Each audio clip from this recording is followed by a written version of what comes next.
চলুন আজকে আবার চলে যাচ্ছি বইয়ের কাছে একটা কাস্টমার আমাকে কল দিয়েছে, যিনি হলো আমার ইউটিউব থেকেই নাম্বার নিয়ে আমাকে কল দিয়েছেন। চলুন তার ওয়াশিং মেশিনটা আমি একদম রেডি করার চেষ্টা করব। সো দেখুন, আমি চলে এসেছি ওনার বাড়িতে বইয়ের কাছে। এই যে মেশিনটা দেখতে পাচ্ছেন, এই মেশিনটার প্রবলেম হলো কখনো লাইন আসছে, কখনো লাইন আসছে না, বা কখনো কাজ প্রোগ্রাম চলছে, বা কখনো প্রোগ্রাম ঠিকঠাক চলছে না। সো এটা দূর থেকে যেটা মনে হলো পিসিবির প্রবলেম। আমি আপনাদের কাস্টমার যে ক্লিপটা তুলেছিল সেই ক্লিপটাও আপনাদের দেখানোর চেষ্টা করব। আর এই যে দেখুন, ব্লিঙ্কিংয়ের একটা প্রবলেম রয়েছে পিসিবিতে। এটা পিসিবির ভেতরেও হতে পারে, বা এখানে কাস্টমার বলেছিলেন যে পুরো ইঁদুরে তার ফার কেটে উনি একটু একটু ঠিক করে রেখেছে। এটা হতে পারে যে লুজ কানেকশান বা কোনো রকম শর্ট সার্কিটের থেকে এই প্রবলেমটা আসতে পারে।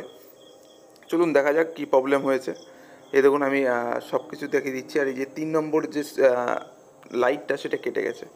সো এই দেখুন, আমি এবার প্রোগ্রামে দিয়ে দিয়েছি। প্রোগ্রামে দেওয়ার পর এবার আমি অন করে দেবো। অন করে দেখবো মোটামুটি চলছে কি না।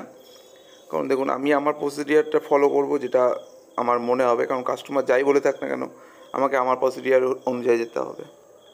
সো এই দেখুন, আমি মেশিনটা যেই চালিয়ে দিয়েছিলাম, এই দেখুন মেশিনটা চলে গেছে। চলার পর জল নেওয়া শুরু করবে দেখুন এখনই। এই দেখুন জল নিচ্ছে মেশিনটা। এর এর যে এর যে মোটরটা, বা যে জল নেওয়ার মোটরটা, সেই জল নেওয়ার মোটরটাও খারাপ হয়ে গেছিলো। সো উনি হয়তো চেঞ্জ করে বা অন্য মেশিন থেকে খুলে লাগিয়েছিলেন। সো আমাকে বলেছিল যে ওটাও নিয়ে আসতে, বা মোটরটা নিয়ে আসতে। ওই মোটরটাও চেঞ্জ করে দেবো একবারে। সো এই দেখুন, দেখতে পাচ্ছেন মেশিনটা একদম ওকে কাজ করছে, আমার সামনে কোনো রকম প্রবলেম দেখা দেয়নি। সো এই যে দেখুন, আমি কাস্টমারের ক্লিপটা চালিয়ে দিয়েছি। দেখুন কাস্টমার অনেকবার ট্রাই করছে অন করার, কিছুতেই অন হচ্ছে না। এটা এইটাই প্রবলেম, যে কখনো অন হচ্ছে, কখনো অন হচ্ছে না। আমি ভাবছিলাম হয়তো শর্ট সার্কিট থেকে হতে পারে, বা কোনো রকম অন্য কোনো প্রবলেম হতে পারে, বা ভুলভাল তার লাগিয়েছে তাও হতে পারে, বা কোনো সেন্সারে প্রবলেম হচ্ছে। সো দেখুন, এই যে কাস্টমার অন করতে পারিনি। এবার এবার দেখুন অন হয়ে যাবে। এটা কাস্টমারেরই ক্লিপ দেখুন। এবার দেখুন অন হলো। মানে 3-4 বার দেওয়ার পর একবার অন হয়েছে, বা অন হচ্ছে, কখনো অন হচ্ছে না কখনো। সো ফার্স্ট প্রসিজার, পিসিবি আমি প্রথমেই রিপ্লেস বা ঠিক করতে পাঠাবো না। ফার্স্টে আমি সমস্ত ওয়ারিংগুলো ঠিক করব। এই দেখুন, এবার আমি এই পিছনের কভারটা খুলে নিচ্ছি। পিছনের কভারটা খোলাই ছিল, কারণ উনি খুলেছিলেন। এই যে দেখুন, এই দেখুন পেছনের অবস্থা একদমই খারাপ করেছে। মানে অনেক জায়গায় ইঁদুর তারগুলো কেটেছে। এই দেখুন, কাস্টমার টেপ দিয়েছে। মোটামুটি টেপগুলো একদমই ঠিকঠাক দেওয়া হয়নি, খুবই বিচ্ছিরিভাবে দিয়েছিলেন। যাই হোক, আমি আমার মতো সুন্দর করে করার চেষ্টা করব। এই দেখুন, তারের গোড়াগুলো একদম নষ্ট করে ফেলেছে, বা হালকা হালকা ছিলে ফেলেছে। সব টেপ দিয়ে একদম রেডি করে দেবো। আর এই যে মোটরটা হলো উনি অন্য কোনো মেশিন থেকে খুলে লাগিয়েছে, ওর জন্য এই মোটরটাও চেঞ্জ করে দেবো। এই যে দেখুন, আমি এই যে দেখুন, এই তারটা একদম গোড়া থেকে খেয়েছে। এখানে ক্লিপ লাগিয়ে আমি সুন্দর করে দেবো। লাস্টে দেখতে পারবেন যে কী অবস্থা রয়েছে আর কী অবস্থা করে দেবো, বা কীরকম মেশিনটা দেখতে পাচ্ছেন এখন ইঁদুরে তার ঠার কেটে। যাই হোক, এই দেখুন আমি মোটামুটি পরিষ্কার করে নিয়েছি। পরিষ্কার করার পর এবার আমি তারগুলো জয়েন্ট করে নেবো। আর এই যে দেখুন, অরিজিনাল মোটর, যে কোম্পানির মেশিন সেই কোম্পানির মোটর দেখতেই পেলেন। আর এই যে দেখুন, আমি কভারগুলো তারগুলো সব যেখানে যেখানে কানেকশান কেটে ফেলেছে, বা তার ছিলে ফেলেছে, সব আমি কানেকশানগুলো রেডি করব। এই দেখুন, আমি পুরো টেপটা খুলে ফেলছি, কারণ কোথায় কী কেটেছে আমি বুঝতে পারছি না ওপর থেকে। এই জন্য পুরো টেপ, এই যে জ্যাক ট্যাক সব একদম খুলে টুলে আমি রেডি করার চেষ্টা করছি। দেখুন, দেখুন এখানে আমি একটা ক্লিপ লাগিয়ে দিচ্ছি। এখানে ক্লিপটা একদমই গোড়া থেকে খেয়ে ফেলেছিল, যার জন্য এখানে নেক্সট ক্লিপ লাগাতে হলো।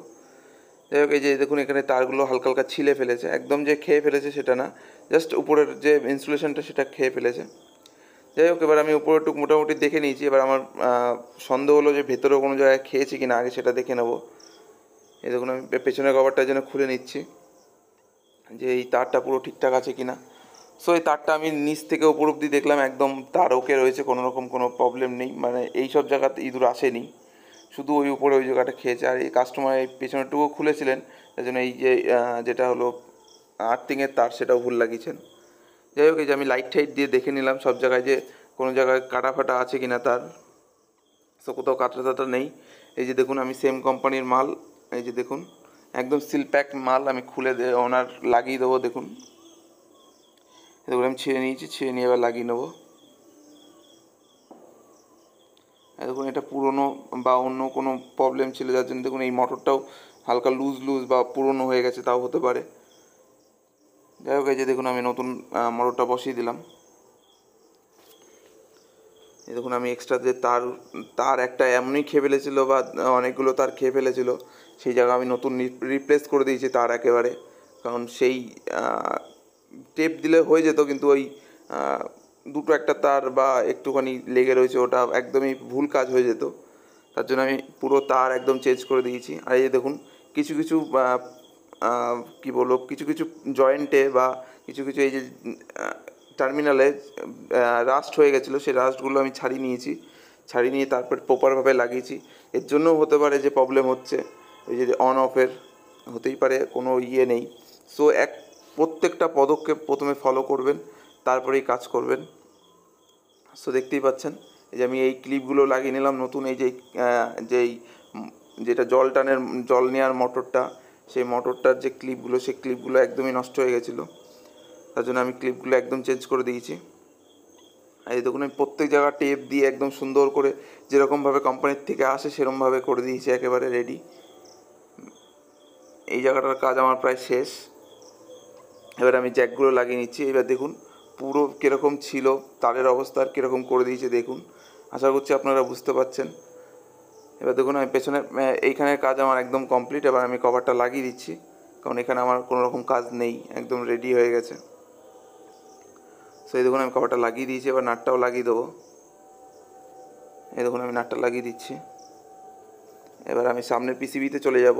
এই পিসিবির এখানে জল বা কোনো শর্ট সার্কিট বা কোনো রকম ইঁদুরে তার কাটা বা নানান ধরনের যে কোনো প্রবলেম হতে পারে, সেটা আছে কি না আমি চেক করার জন্য পিসিবিটা খুলে নিচ্ছি। এই দেখুন পিসিবিটা খুলে নিয়েছি, কিন্তু এখানে দেখলাম কোনো তার কাটা নেই কোনো রকম। আরেকটা জিনিস হতে পারে, জ্যাকগুলো যেখানে ঢোকে বা যেখানে লাগানো হয় সেখানটায় হলো রাস্ট পড়ে যেতে পারে। সেইগুলোর জন্য আমি প্রত্যেকটা জ্যাক খুলে খুলে চেক করে নেবো যে কোথাও রাস্ট পড়ে গেছে কিনা। কোথাও মানে রাস্ট পড়ে গেলে যেহেতু কানেকশান থাকবে না, ওর জন্য মেশিনটা অন অফ হতে পারে। এবার দেখুন রাস্টগুলো আমি ক্লিয়ার করে আবারও অন করলাম, কিন্তু তবুও সেম প্রবলেম দেখা যাচ্ছে। দেখুন কিছু কিছু জায়গায় হালকা হালকা লাইট দেখা যাচ্ছে, যেগুলো লাইট জ্বলার কথা না, তবুও দেখুন লাইট জ্বলছে। আমি আপনাদের ভালোভাবে দেখানোর চেষ্টা করছি। দেখুন এই দেখুন দেখুন এই লাইটগুলো জ্বলবে না। আমি এই মেন যেটা লাইটটা জ্বলার কথা সেটা আটকে দিয়ে যে এই লাইটগুলো দেখতে পাচ্ছেন, এই লাইটগুলো জ্বলার কথা না অ্যাকচুয়ালি, এগুলো একদম অফ হয়ে থাকার কথা। যাই হোক, এবার আমি তবুও আরেকবার যে ইন্টারনাল যে তারটা এসছে পিসিবি অবধি, সেই তারটা একবার চেক করে নেবো যে ওই তার কোনো রকমভাবে ইঁদুরে কেটেছে কিনা বা কোনো রকম প্রবলেম আছে কিনা। এই যে আমি খুলে দেখে নিচ্ছি। আমি দেখে নিলাম, এবার আপনাদের তো দেখানো আমার কর্তব্য, তাই আমি আপনাদেরও দেখিয়ে দিচ্ছি। দেখুন এই যে দেখুন প্রত্যেকটা তার একদম সঠিকভাবে একদম সঠিক জায়গায় রয়েছে, কোনো রকম কোনো প্রবলেম নেই তারে। সো এবার আমি পুরো মেশিনটা রেডি হয়ে গেছে। এবার আমি প্যাক আপ করে দেবো, একদম প্যাক করে দেবো, যেরকম ছিল সেরকম করে দেবো। সো যদি এই প্রবলেমটা তো আছেই, যদি এই প্রবলেমটা নেক্সট টাইমে কাস্টমার বাদে বা কাস্টমারের কোনো প্রবলেম হয়, নেক্সট ভিডিওতে আপনাদের দেখিয়ে দেবো পিসিবিটা ঠিক করে ঠিক কেমন হয়েছে বা রেডি হয়ে গেছে কিনা। দেখুন ব্লিঙ্কিংয়ের প্রবলেম কিন্তু এখনও রয়েছে, যেহেতু এবার এই পিসিবিটাই প্রবলেম, এটা পুরো বোঝাই যাচ্ছে। এবার এই পিসিবিটা যখন যদি সেম প্রবলেম হয়, ব্লিঙ্কিংয়ে অতটা অসুবিধা হবে না। যদি ওই চলতে চলতে অফ হয়ে যায় বা কখনও লাইন নিচ্ছে কখনও নিচ্ছে না, যদি হয়ে থাকে, তাহলে কাস্টমার যখন আমাকে নেক্সট টাইম বলবে, কারণ প্রথমেই চেঞ্জ করলাম না বা ঠিক করতে আমি পাঠালাম না, প্রথমে কাস্টমার আমাকে বলুক যে নেক্সট টাইমে, এখনও পর্যন্ত বলেননি যে প্রবলেম হচ্ছে। সো এই যে দেখতে পাচ্ছেন এই যে মেশিনটা পুরোপুরি রেডি। ওই যদি ঠিক করতে পাঠানো হয়, নেক্সট ভিডিও আপনারা পেয়ে যাবেন। Thank you for watching.